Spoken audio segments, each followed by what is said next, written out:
y'all, Jim Pankey here with Recording King RK75 Elite Flying Eagle. In all the years I have owned banjos, I have never owned a banjo with a Flying Eagle pattern. Had hearts and flowers, had all kind of stuff, but never had a Flying Eagle. And I thought, well, what a great opportunity. So I got one. And let me tell you, I'm very happy with this. So, I mean, you can look up specs online. It's got the longer scale length, 27 3/8, I think. Creates, in my mind, the longer scale length gives you a little more attack, a little more high end. That's just me talking. But I play a lot of banjos, so I do notice it.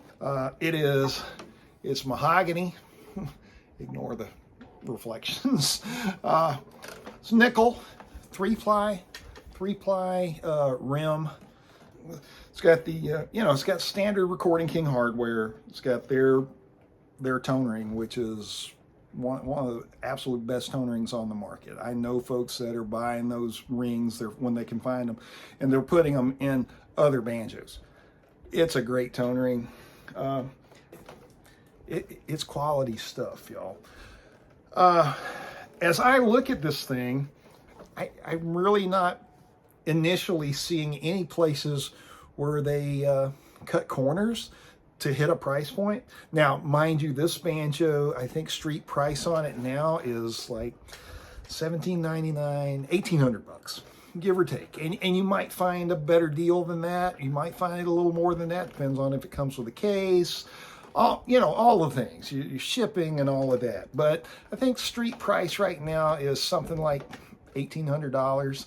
And so it's not what you would call an entry-level banjo, but this is, it's definitely an instrument that you could get and literally never have to upgrade unless you just wanted to. I mean, you're going to want more than one banjo. Most of us do, But yeah, this is it's great.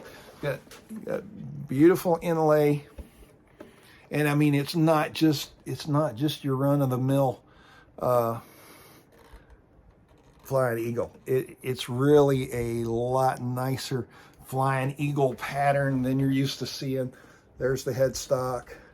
A lot of times when I get these, people ask me, what did I do different or what have I done to it? I've done two things. When I got it, I literally stood the bridge up, played it, and it was fine. Played it for a couple of days like that. I decided, let's tweak the head a little bit. So I literally went around the brackets an eighth of a turn. Didn't go any more than that, just an eighth. And I felt like that brightened it up a little bit. I did put on a Brian Hooper bridge, but honestly, the factory bridge is really good. So I love Brian's bridges, and y'all know that, but the bridge that was on it sounded great. Literally, you could buy one of these, tune it up, play it without a whole lot of tweaking. And yeah, I get it. It's a banjo, and there's plenty of room for tweaking and coming up with your own sound. And I get that. Different bridges, different tailpieces, different whatever, there are changes that you can make. Some people like a really tight hit. Some people like a really loose hit. That's totally up to you. But I tell you what, I was blown away at how well this thing was set up just to begin with. It came in a box, paper on the strings, in that funny styrofoam kind of bag. I mean, it was straight from the warehouse. But boy, it sounds good. It sounds great low.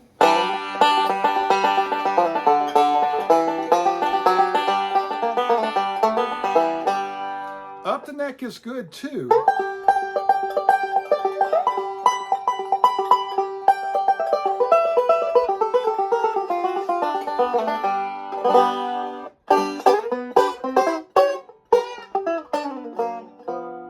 I mean, it does it all. I have no complaints.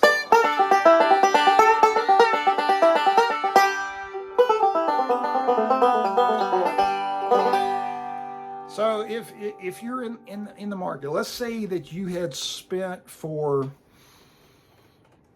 you know, $300 or $400 on your first banjo, and you were ready to step up, and you wanted something that looked super traditional.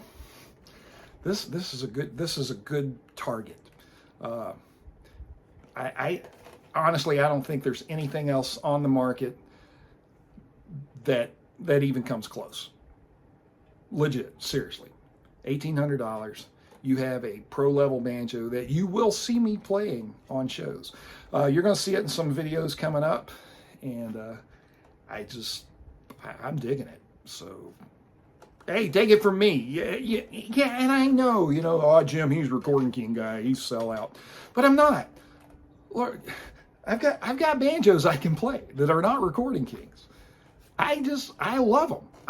Every time I play one of these, and I tell you, when I got this one, I was literally blown away. I just couldn't believe how good it sounded. And then you find out the cost, and you're like, well, okay, maybe I want one of those. And so I did. I've got one. And you're going to be seeing it.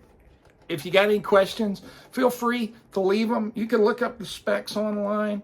My setup is pretty much factory, but the bridge is, you know, it's a 5/8 bridge, standard spacing. Tailpiece is about 3/8 of an inch off the head right there, which is kind of normal for me.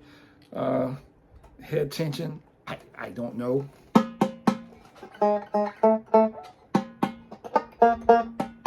Yeah, I don't know. It's I've not even put a drum dial on it. So, I mean, because you know, that's not going to tell me if it sounds good. So,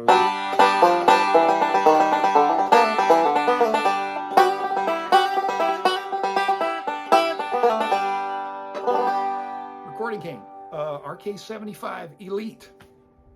You know you want one. I had to have one. Do yourself a favor. Pick you one up. You'll love it. See ya. Hey, if you like this, hit a thumbs up. Leave a comment. If you got questions, for sure leave comments. If you want to help the channel grow and help me do more of this sort of thing, be sure to subscribe. That helps a lot. And if you want to get notifications when I post new stuff, ring the bell. All right, we'll see y'all soon.